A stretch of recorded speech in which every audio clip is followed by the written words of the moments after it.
Greetings! When you visit a website, some data is saved on your computer and it is called cache. This helps the site load faster next time. If you see old or outdated information, clearing the cache can fix it.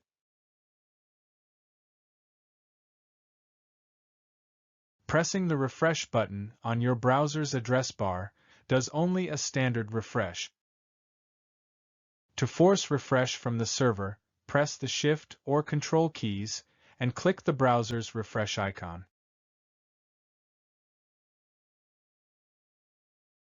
Pressing the Ctrl plus F5 keys will delete the page cache and force the browser to retrieve the fresh web page contents from the server instead of loading them from the cache.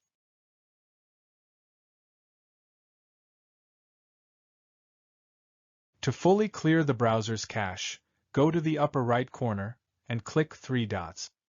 Select Delete Browsing Data.